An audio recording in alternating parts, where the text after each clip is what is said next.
भाग 7 पीड़ा और उद्देश्य। परिचय। जीवन आपसे इसीलिए संघर्ष नहीं करवाता क्योंकि आप कमजोर हैं। यह आपसे संघर्ष करवाता है क्योंकि आप मजबूत हैं। इसे पता है कि यदि यह आपको दर्द देगा तो आपको स्वयं की शक्ति का एहसास हो जाएगा। महान यूनानी दार्शनिक अरस्तु ने दावा किया कि प्रत्येक घटना किसी कारणवश घटित होती है। आप इसे अपने जीवन में हर उस क्षण तब लागू कर सकते हैं जब आप यह मानते हैं कि आपके जीवन में प्रत्येक अनुभव की रचना आपको आकार देने और स्वयं को ऊपर बहुत ऊंचा उठाने तथा प्रभावशाली रूप से आगे बढ़ने में आपकी मदद करने के लिए हुई है। इसका अर्थ यह है कि जीवन में नकारात्मक अनुभव की पीड़ा सहन करते समय उसके बारे में बुरा सोचने व बोलने के बजाय उसे आगे बढ़ाने वाले अवसर के रूप में देखा जा सकता है। इसका यह मतलब नहीं है कि जब हम जीवन के पीड़ादायी अनुभव से गुजर रहे हों तो हमें दुखी या निराश नहीं होना चाहिए, और यहाँ यह भी जरूरी हो जाता है कि आप खुद को इन घटनाओं से उबरने के लिए समय दें। यदि आप कुछ भी गलत होने पर किसी पीड़ित व्यक्ति की तरह व्यवहार करेंगे तो आपका जीवन भी आपको उसी प्रकार नतीजे देगा। अपने हालात को अपना भविष्य निश्चित न करने दें। अरस्तु के इस कथन से संभव है कि कुछ लोग ऐसा सोचें कि हाँ, मुझे यह लगता है कि यह उन्हें आशा देता है या उन्हें सताता है। मैं समझ सकता हूँ कि क्यों। कुछ लोग इस वाक्य को तकलीफदेह मानते हैं। जब कोई व्यक्ति एक डरावने अनुभव से गुजर रहा होता है तो उसके लिए इसका कारण तलाशना कठिन हो जाता है। उन्हें केवल दर्द की अनुभूति होती है और वे यह महसूस कर सकते हैं कि ऐसा कहकर आप परिस्थिति को लेकर अपनी उपेक्षा दिखा रहे हैं। कल्पना करें कि एक लड़का अपनी पहली डेट के लिए एक लड़की से मिलने के लिए सिनेमा घर जा रहा है। वह लड़का जाने से पहले कुछ खाने का निश्चय करता है और इसके साथ ही उसका पेट गड़बड़ हो जाता है। फिर उसे शौचालय जाना पड़ता है और वह डेट पर देरी से पहुंचता है। लड़की इंतजार करके थक जाती है और उसके आने से कुछ मिनट पहले सिनेमा घर छोड़कर चली जाती है। वह जैसे ही सिनेमा घर में आता है और उसे एहसास होता है कि वह चली गई है, वह वापस घर की ओर चला जाता है। फिर अचानक एक और लड़की से टकरा जाता है जिसके प्रति वह आकर्षित है।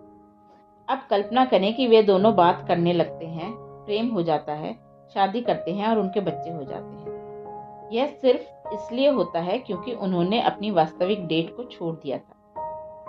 सब कुछ एक दूसरे से जुड़ा हुआ है। यदि आपके अतीत में कुछ हुआ है तो हाल ही में हुए कुछ अच्छे के बारे में सोचें। सब आपस में मिला जुला है। वह पहली घटना कहीं ना कहीं आपके भीतर एक अलग विकल्प पैदा करती है जिससे आप कुछ अच्छा अनुभव करने की ओर बढ़ते हैं। कभी कभी हमें अपने जीवन में घट चुकी घटनाओं की ओर देखना होता है और एक के बाद एक बिंदुओं को जोड़ना होता है। प्रत्येक घटना के घटित होने का शायद एक कारण था। यदि हम ध्यान से इन चीजों को देखें तो इन चीजों का शायद कुछ मतलब निकालना शुरू होगा। यदि ऐसा है तो हमें निश्चित रूप से यह विश्वास हो जाएगा कि भविष्य की सारी घटनाओं, चाहे वे हमें पीड़ा दें या खुशी, का एक कारण होता है। दर्द लोगों को बदल देता है। जीवन सुख देने से ठीक पहले आपको परखेगा। जीवन में कुछ सबसे बेहतर बदलाव सबसे पीड़ादायी अनुभवों के परिणाम स्वरूप हमारे सामने आते हैं। हमें अपने जीवन में पीड़ा का अनुभव करने की बहुत जरूरत है, जिससे कि अपने जीवन में आने वाले सुनहरे समय को महसूस करने के लिए हमें जिस ज्ञान, शक्ति और जानकारी की आवश्यकता है वह हमें मिल सके। हम जब बदलाव की ओर बढ़ते हुए तनावपूर्ण स्थिति का अनुभव करते हैं तब हो सकता है कि हमें अपना जीवन चुनौतीपूर्ण और भ्रामक महसूस हो। उस समय इस प्रक्रिया पर विश्वास करना अत्यंत कठिन हो जाता है और यह विश्वास बनाए रखना कि अच्छी चीजें चलती रहेंगी। लेकिन हमें यह याद रखना होगा कि जीवन मार्ग में इन सीखों का इस्तेमाल करके हमें ज्ञान प्राप्त होता है, जिससे हम आगे बढ़ने के लिए बेहतर विकल्प का चुनाव कर सकें। यदि पहले कभी आपका दिल किसी चोट से आहत हो चुका हो तो शायद फिर से अपने साथी को चुनने में आप पहले से अधिक ध्यान देने का निश्चय करेंगे। इससे आपको अपने हमसफर को ढूंढने के लिए एक दिशा प्राप्त हो सकती है। किसी ऐसे व्यक्ति की तलाश जो आपसे, आपके जीवन में आए साथियों से और अधिक अच्छा बर्ताव करे। प्रत्येक विकल्प के चुनाव से विकल्प और अधिक बढ़ जाते हैं। आप जैसे जैसे अपने जीवन की दिनचर्या में आगे बढ़ते हैं, याद रखें कि यदि आप केवल एक अलग विकल्प का चुनाव करते हैं तो आपको शायद एक बिल्कुल अलग दिन का अनुभव होगा। कल्पना करें कि एक लड़का अपनी पहली डेट के लिए एक लड़की से मिलने के लिए सिनेमा घर जा रहा है। वह लड़का जाने से पहले कुछ खाने का निश्चय करता है और इसके साथ ही उसका पेट गड़बड़ हो जाता है। फिर उसे शौचालय जाना पड़ता है और वह डेट पर देरी से पहुंचता है। लड़की इंतजार करके थक जाती है और उसके आने से कुछ मिनट पहले सिनेमा घर छोड़कर चली जाती है। वह जैसे ही सिनेमा घर में आता है और उसे एहसास होता है कि वह चली गई है, वह वापस घर की ओर चला जाता है। फिर अचानक एक और लड़की से टकरा जाता है जिसके प्रति वह आकर्षित है। अब कल्पना करें कि वे दोनों बात करने लगते हैं, प्रेम हो जाता है, शादी करते हैं और उनके बच्चे हो जाते हैं। यह सिर्फ इसलिए होता है क्योंकि उन्होंने अपनी वास्तविक डेट को छोड़ दिया था। सब कुछ एक दूसरे से जुड़ा हुआ है। यदि आपके अतीत में कुछ हुआ है तो हाल ही में हुए कुछ अच्छे के बारे में सोचें। सब आपस में मिला जुला है। वह पहली घटना कहीं ना कहीं आपके भीतर एक अलग विकल्प पैदा करती है जिससे आप कुछ अच्छा अनुभव करने की ओर बढ़ते हैं। कभी कभी हमें अपने जीवन में घट चुकी घटनाओं की ओर देखना होता है और एक के बाद एक बिंदुओं को जोड़ना होता है। प्रत्येक घटना के घटित होने का शायद एक कारण है। यदि हम ध्यान से इन चीजों को देखें तो इन चीजों का शायद कुछ मतलब निकालना शुरू होगा। यदि ऐसा है तो हमें निश्चित रूप से यह विश्वास हो जाएगा कि भविष्य की सारी घटनाओं, चाहे वे हमें पीड़ा दें या खुशी, का एक कारण होता है। सबक आपको बार बार मिलता है। जीवन आप पर शर्तें लगाता है, आपके भीतर बदलाव लाता है। जब आप परेशान होते हैं तो यह आपको और भी ठोकर मारता है और दुत्कारता है। आप फिर भी जिंदगी जीते हैं, अपने एक नए और पहले से अच्छे रूप के साथ आगे बढ़ते हैं, क्योंकि जिन चुनौतियों से कुछ लोग अभी भी जूझ रहे हैं, आप उन पर विजय पा चुके हैं। अगली बार जब आप अपनी दशा में सुधार की प्रार्थना करें तो यह महसूस करें कि अगर आप उस स्थिति में हैं तो उसे बदल भी सकते हैं। जीवन हमें वही सबक सिखाता है जिसे हम सीख सकते हैं और जो हमारे भीतर की श्रेष्ठता बाहर लाता है। फिर यह सुनिश्चित करने के लिए वह हमें परखता है कि हमने अपनी सीख पाली है या नहीं। उसके द्वारा ली गई कुछ परीक्षाएं बहुत कठोर तो कुछ थोड़ी सी नरम होती हैं। कभी कभी हम बार बार एक जैसी बाधाओं का सामना करते हैं क्योंकि उस समय हमें कुछ सबक और सीखने की जरूरत होती है। ऐसा शायद इसीलिए है कि हमने अपनी शिक्षा ठीक से ग्रहण नहीं की है। किसी ने अपनी शिक्षा ठीक प्रकार से ग्रहण की है या नहीं, इसकी पुष्टि करने का सबसे बेहतर तरीका है कि उसे एक से अधिक बार परखा जाए। इस लकीर के भीतर मैं आपको अब एक सबक दे सकता हूँ और यह जब तक आपके दिमाग में ताज़ा रहेगा तब तक आप शायद इस जांच को आसानी से पार करने में समर्थ हो जाएंगे। हालांकि यदि मैं आपको उसी प्रकार की परीक्षा कुछ महीने बाद देता हूँ तो यह आपके लिए और अधिक चुनौतीपूर्ण होगा। यह परीक्षा यह समझने के लिए सही होगी कि क्या आपने हमारी दी गई शिक्षा को ठीक प्रकार से ग्रहण किया है या नहीं।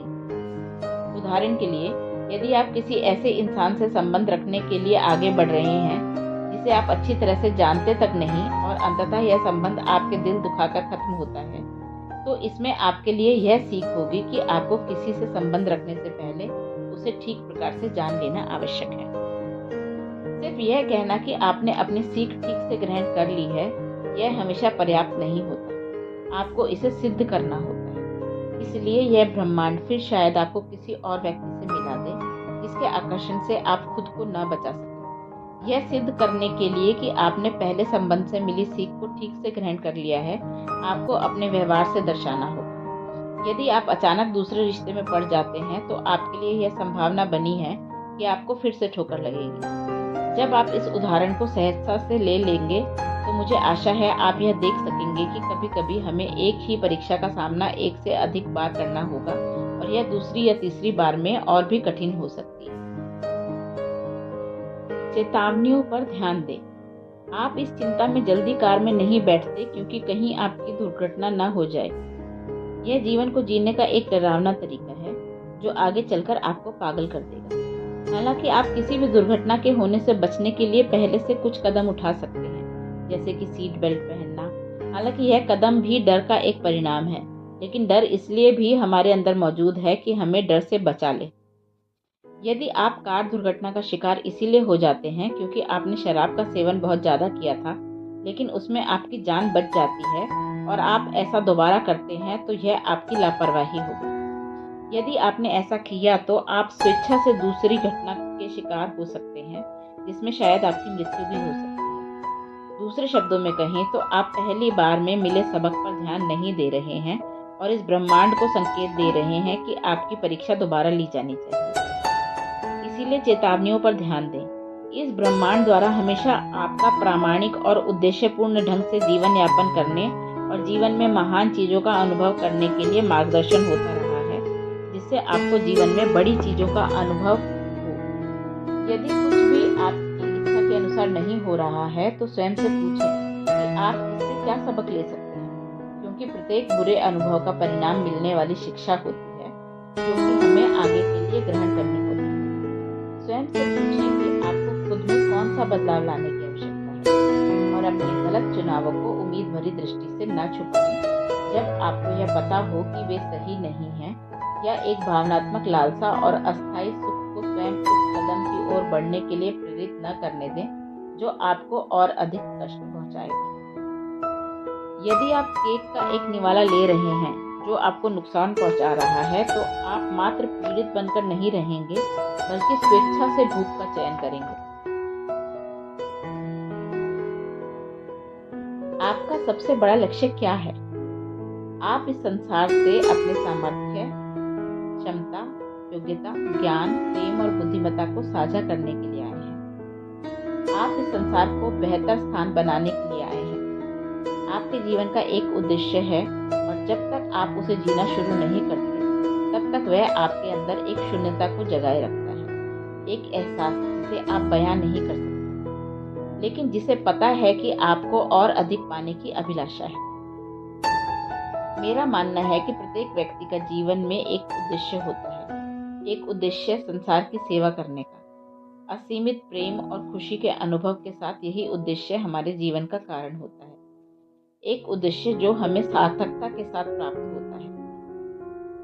हम में से बहुत से लोगों के लिए यह पहचान पाना मुश्किल होता है कि हमारे जीवन का क्या उद्देश्य है। कुछ लोग यह मानते हैं कि उन्हें पता है कि उनका क्या लक्ष्य है, लेकिन उन पर प्राय समाज के नियमों पर चलने और उपयोगिता के नाम पर अपने वास्तविक लक्ष्य का त्याग करने का दबाव डाला जाता है। फुटबॉल की बॉल के बारे में सोचें। इस बॉल का उद्देश्य केवल ठोकर खाना होता है। यदि यह बॉल एक कमरे के कोने में बिना कुछ किए रख दी जाएगी तो इसके उद्देश्य को नजरअंदाज करना होगा। क्योंकि इसकी आत्मा नहीं होती, इसीलिए इसे कोई फर्क नहीं पड़ता। अब यह आशा करें कि बॉल की आत्मा है, जिसके लिए बॉल को आत्मबोध का ज्ञान दे दिया जाए। यदि बॉल एक कमरे के कोने में रख दी जाए तो इसमें एक अजनबी सा अनुभव आएगा, जैसे कि कुछ खो गया हो। बॉल को कभी भी पूर्ण संतुष्टि नहीं प्राप्त होगी, क्योंकि उसे संभवतः यह लगेगा कि उसने संसार को अपना सही महत्व नहीं दर्शाया है। अब यह कल्पना करें कि कोई व्यक्ति आखिरकार इस बॉल को उठा लेता है और इसे आसपास फेंकने का निश्चय करता है।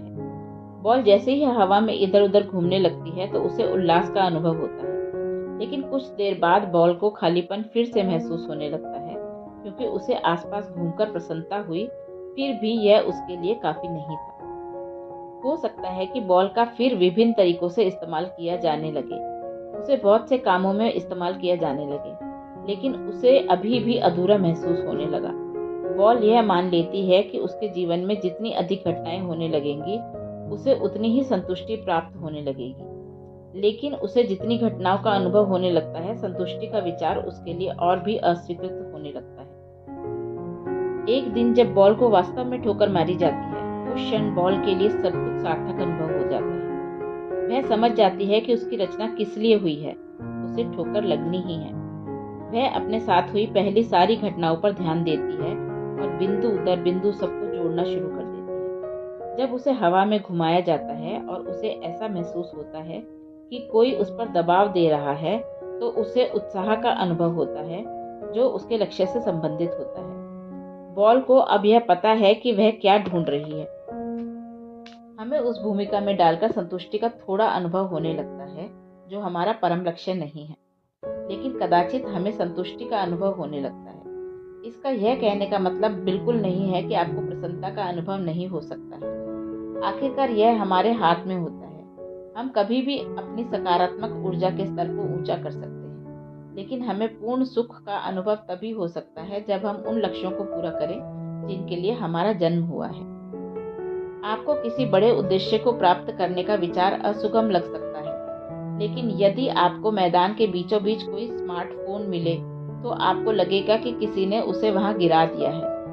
आपको यह नहीं लगेगा कि यह सब कुछ प्राकृतिक तौर पर करीब अरबों साल पहले बिना किसी रचना करने वाले के अपने आप उत्पन्न हो गया।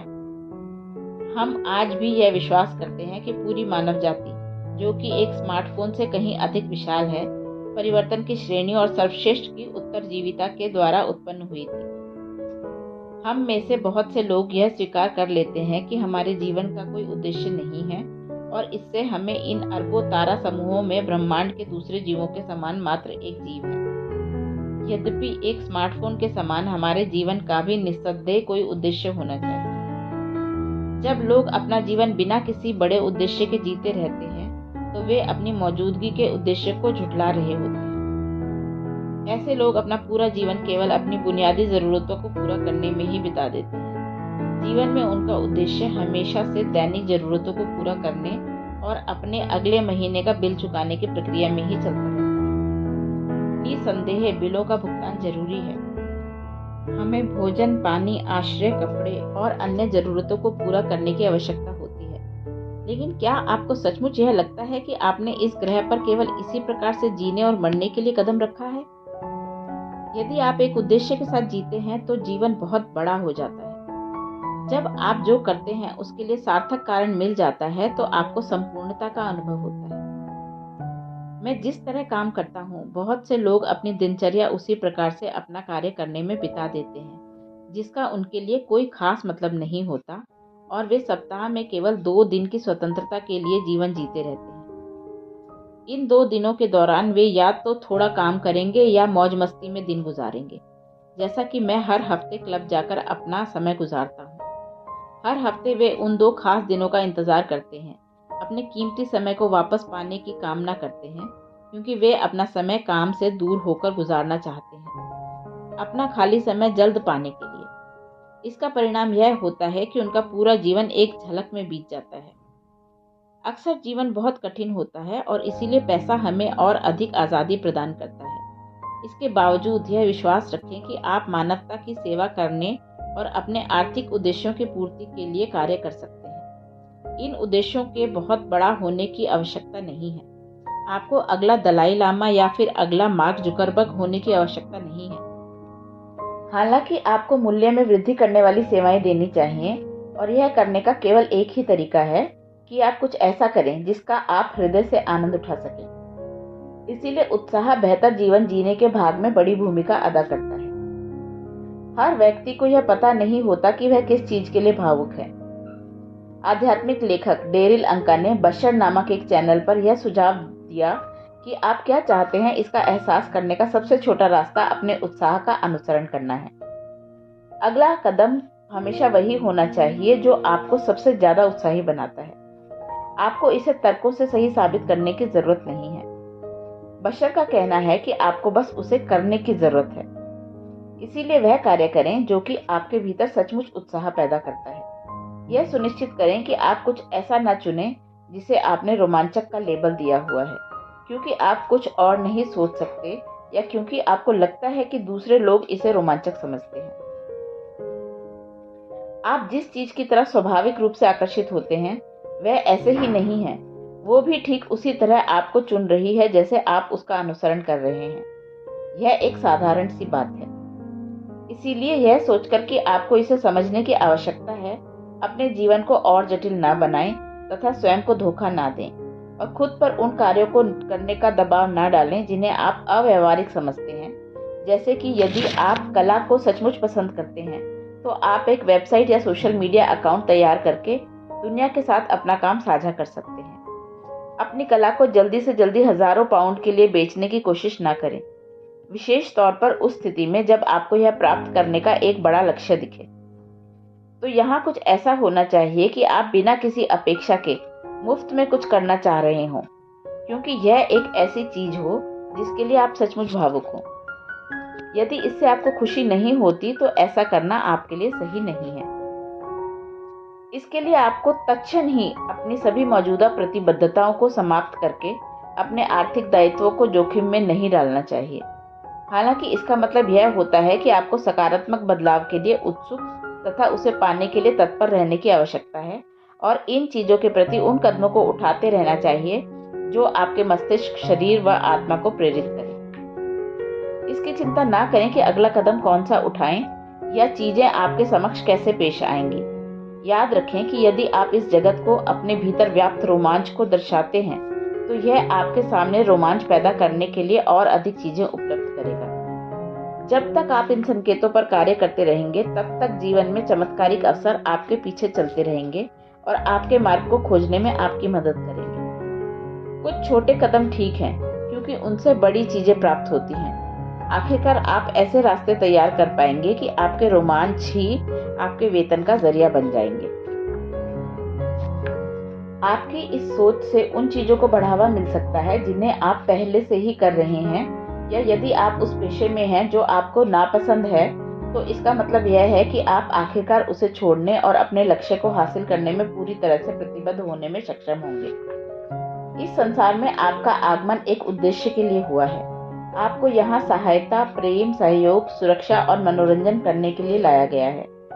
आपको यहाँ किसी के चेहरे पर मुस्कुराहट लाने और प्रेरणा देने के लिए लाया गया है। आपको यहाँ स्थिति में अंतर लाने के लिए लाया गया है।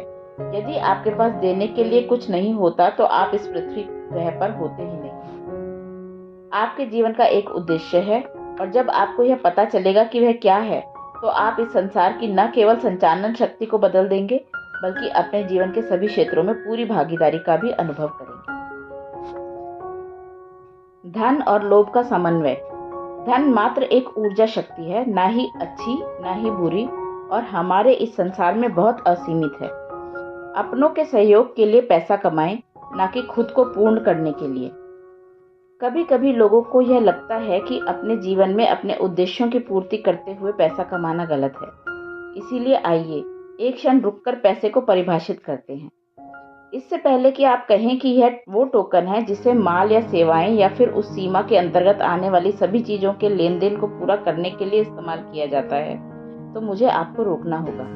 धन महज एक ऊर्जा शक्ति है। इसीलिए धन ना ही अच्छा है ना ही बुरा।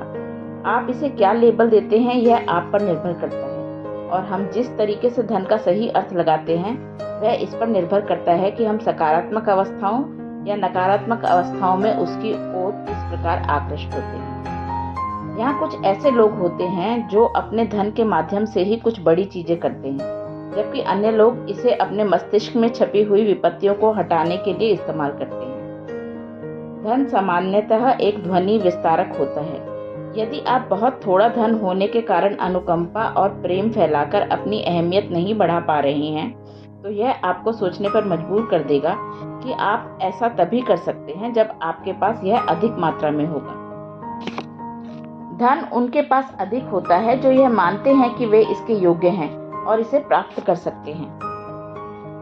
अब मैं आपसे पूछता हूँ कि धन पर आपका क्या नजरिया है? क्या आप यह सोचते हैं कि आपके पास धन अधिक होना चाहिए? धन पर आपका अवचेतन मन का विचार और अनुभव ही आपकी वर्तमान वास्तविकता प्रकाशित करेगा, और यदि आपकी यही भावना होगी तो आपको यही महसूस होगा। कुछ लोग कहते हैं कि धन ही सभी बुराइयों की जड़ होता है, फिर भी वे इसकी चाहत रखते हैं। यह कुछ इस तरह होता है जैसे किसी बर्गर किंग पर जाना, ऑर्डर करना और अपना खाना लिए बिना बाहर आ जाना।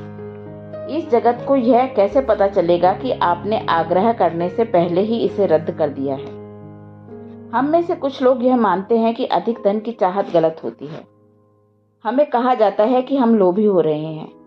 सचमुच हम में से बहुत से लोग धन की चाह रखते हैं जिससे हम वित्तीय स्वतंत्रता का अनुभव कर सकें और हम बिना बंधन के अपनी इच्छा के अनुरूप जीवन शैली का निर्वाह कर सकें। इसमें शायद वह चाहत शामिल होगी जिसमें हम बिना खर्चे की चिंता किए हुए अपने प्रियजनों के साथ जब चाहे छुट्टियां मनाने का आनंद ले सकते हैं। यदि आप इसे लोभ के रूप में देखते हैं क्योंकि दूसरे इस जीवन शैली को कभी नहीं पा सकेंगे, तो आप यह मान चुके हैं कि धन की आपूर्ति सीमित है और दूसरे लोग आपके समान स्तर की स्वतंत्रता का अनुभव करने के लिए अपनी वर्तमान जीवन शैली से ऊपर कभी नहीं उठेंगे।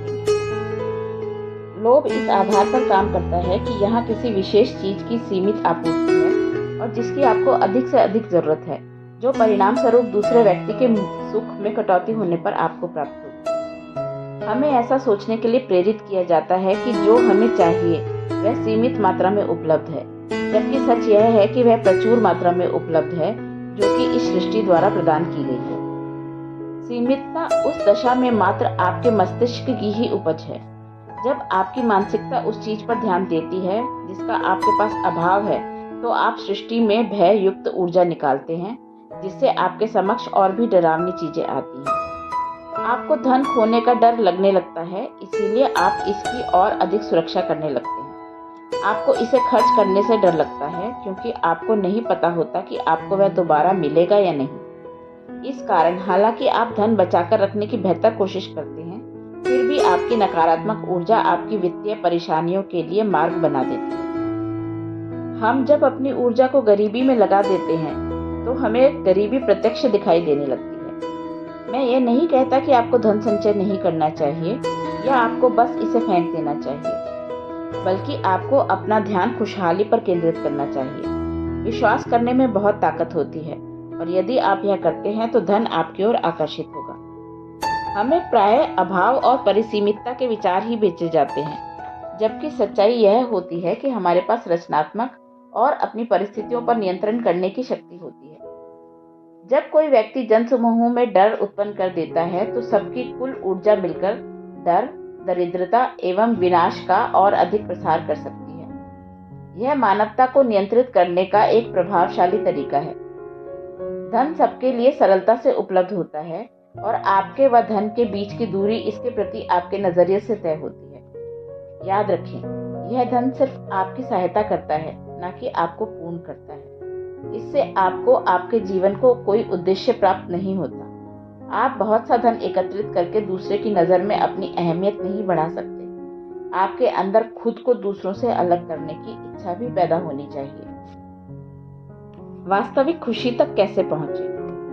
सुख दूसरे लोगों, चीजों या जगहों से नहीं आता, यह आपके भीतर से ही प्राप्त होता है। मैंने एहतियातन पूरी पुस्तक में खुशी शब्द के इस्तेमाल को कम कर दिया है, जिससे मैं अंत तक इसे सही ठहरा सकूं।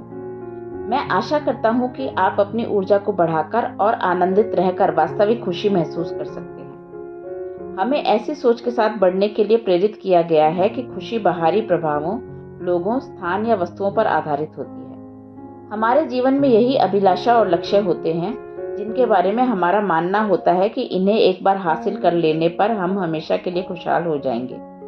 जब हमें किसी का प्रेम मिलेगा, हमें खुशी होगी। जब हमें अपना घर मिल जाएगा तो हमें खुशी होगी। जब हम 20 पाउंड वजन कम कर लेते हैं तो हमें खुशी होगी। इससे हमें अस्थायी सुख मिलेगा, लेकिन यह क्षण भर के लिए होगा। यह आपके साथ हमेशा नहीं रहेगा।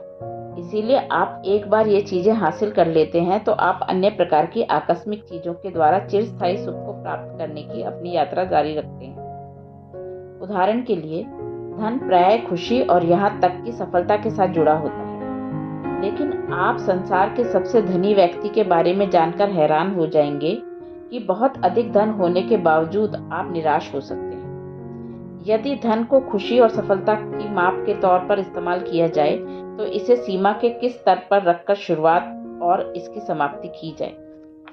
आखिर अंकों का कभी अंत नहीं होता। आप अपने लक्ष्य को पहचान लेने के बाद भी इसकी अधिक से अधिक चाह रख सकते हैं, इसीलिए आप इसे माप के उपकरण के रूप में इस्तेमाल नहीं कर सकते। मैंने इस पुस्तक की शुरुआत में ही व्याख्या की है कि हम उन चीजों की खोज करते हैं क्योंकि हम यह मानते हैं कि एक बार जब हम उन्हें हासिल कर लेंगे तो वे हमें खुशहाल कर देंगी। यही समान नियम उस धन पर भी लागू होता है जो हमें चाहिए।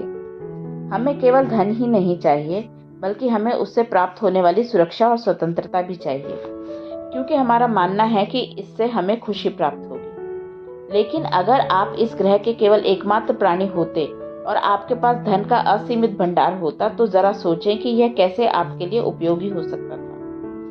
आपको तब कैसा लगेगा जब आप अपनी किसी मनचाही छुट्टी या रोमांचक साहस से भरे काम पर धन खर्च कर सकते हैं, लेकिन आपकी सेहत खराब है।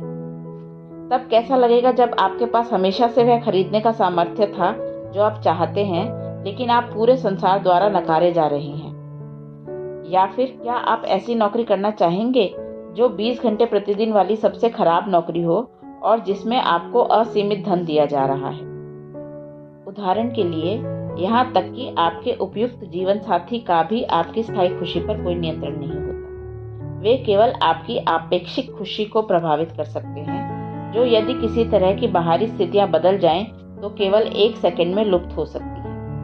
यदि आपका जीवन साथी उस तरीके से काम करता है जिससे आपको दुख होता है। विज्ञापन उद्योग आपकी खुशी के साथ खेलने में माहिर होता है, क्योंकि यह हमारे उस ज्ञान को नष्ट कर देता है जिससे हम सभी खुश रहना चाहते हैं। यह खरीदें और आप सुखी हो जाएंगे, यह कहा जाता है। आप इसे खरीदें और फिर 6 महीनों बाद वे इसके नए संस्करण को प्रकाशित करेंगे। फिर आपको पता चलता है कि पिछला उत्पाद चिरस्थायी खुशी प्रदान करने में असफल रहा है, इसीलिए आप इस आशा से एक नया उत्पाद खरीदते हैं कि यह उसके स्थान पर होगा। यह प्रक्रिया दोहराई जाती रहती है। तब क्या आप सारे समय खुशी महसूस करते हैं? क्या यही अंतिम लक्ष्य नहीं है? इसका यह मतलब है कि आपको जिस पल भी जो प्राप्त हो उससे आप खुश हैं अपने पूरे शेष जीवन के लिए। हम फिर यह कह सकते हैं कि चिरस्थायी सुख वही सुख है जो असली कामयाबी की तरह होता है। यही एक असली खुशी है, यही चिरस्थायी है और यह तब घटित होती है जब आप सकारात्मक ऊर्जा को प्राप्त करने के लिए सबसे ऊंची फ्रीक्वेंसी पर होते हैं, उस सब के विरुद्ध जो आपके जीवन में सतही तौर पर हो रहा है। मैं मानता हूं कि यह वही जगह है जहां हम सभी होना चाहते हैं, जहां लोग और घटनाएं हमारे स्वाभाविक प्रेम व खुशी की स्थिति से हमारी भावनात्मक स्थिति को बदलने में असमर्थ होती हैं। खुशी को रोकने के लिए आपको अपने आत्म संयम पर काम करना चाहिए। यह एक आंतरिक यात्रा होती है जिसमें पर्याप्त आध्यात्मिक विकास की आवश्यकता होती है। सीमित विचारों को चुनने की बजाय सशक्त करने वाले विचारों को चुनना आपकी सोच का स्वाभाविक तरीका होना चाहिए। आपको अपने जीवन में घटने वाली घटनाओं और वस्तुओं में छिपे अच्छे कारण को देखना अपनी आदत बनानी चाहिए और अतीत को भुला देना चाहिए।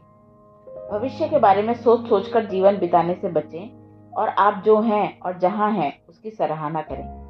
तुलना करने की आदत से बाहर आएं और बिना शर्तों के इस संसार में सभी से प्रेम करें। जो है उसे ग्रहण करें, खुश रहें। अंतिम सलाह। एक बेहतर जीवन के पीछे जाना या उसे पाना आसान नहीं है, इसीलिए बहुत से लोग उससे कम में ही गुजारा कर लेते हैं। लेकिन यदि आपको उन चीज़ों को अपनाने में समय लग रहा है जो आपने इस पुस्तक से सीखी हैं, तो दृढ़ संकल्प, सकारात्मकता और अटलता के साथ कार्य करना शुरू कर दें। फिर आप उन लोगों के समान नहीं होंगे। इस समय एक छोटा कदम उठाकर आप उस तरह का जीवन जीने की ओर अविरल गति से बढ़ने को तैयार हो जाएंगे जिसकी आपने कल्पना की थी। याद रखें, यहाँ मिलने वाली प्रत्येक चुनौती में एक सीख है, प्रत्येक असफलता में एक पाठ है, जिसका अर्थ है कि असफल होने का मतलब असफलता बिल्कुल नहीं है। वे केवल आपकी प्रतिष्ठा के मार्ग में एक बाधा हैं। आप यदि अपनी संपूर्ण ऊर्जा किसी चीज को पाने में लगा दें और यह काम ना करें, तो आप उसे ब्रह्मांड से इस संकल्प के रूप में ले सकते हैं कि यह आपके लिए बेहतर चीज नहीं है। कुछ इससे बेहतर आ रहा है। आगे बढ़ते रहें। अपने सहज ज्ञान पर विश्वास रखने पर भी ध्यान दें। अपने उदर में उस स्पर्श को महसूस करें जो विषैले संबंधों के बारे में आपको चेतावनी देता है। अपने मस्तिष्क की उस आवाज को सुने जो आपको तब आगाह करती है जब आप अपना समय बर्बाद करते हैं। अपनी निजी सीमाओं का सम्मान करें और अन्य लोगों को भी उसका सम्मान करने के लिए कहें। यदि कुछ उचित नहीं लगता है तो वह शायद सही नहीं होगा, और यदि कुछ बहुत अच्छा, गहराई से, प्रभावशाली ढंग से सही लगता है तो वह शायद सही होगा। उसके साथ चलें, इसी प्रकार चलने दें। विश्वास रखें, डर को निकाल दें। आपका जीवन सामान्य से असामान्य हो जाएगा। आप अपने वृहद लक्ष्य से जुड़ जाएंगे, क्योंकि यह असंभव है कि यदि आप अपने हर कण के साथ उस अपने व्यक्तिगत विकास की यात्रा पर बढ़ने के लिए प्रतिबद्ध हों और आपको उसके लिए सफलता ना मिले। आपके पास वह सब कुछ है जिसकी आपको रोमांचक और सुंदर जीवन जीने के लिए आवश्यकता है, और यह सब स्वयं से प्रेम करने से शुरू होता है। एक सकारात्मक ऊर्जा के उच्च स्तर के निर्माण और उसे कायम रखने से आप अपने स्वप्नों को हासिल कर लेंगे, और यदि इसमें और भी समय लगता है तो अपनी सकारात्मक ऊर्जा के उच्च स्तर से पूरे मार्ग में अच्छा महसूस करेंगे। हम शायद यही चाहते हैं, है ना? एक ऐसा जीवन जीना जिससे अच्छा महसूस हो। मैं आपसे वादा करता हूँ कि स्वयं को प्रेम के प्रति समर्पित करके आप अविश्वसनीय स्तर हासिल कर लेंगे। यह पार्क में सैर करने के समान नहीं है। इसमें शायद समय लगेगा। आपको अपनी यात्रा में आगे बढ़ने के लिए बलिदान देने होंगे। इससे आपको लाभ होगा।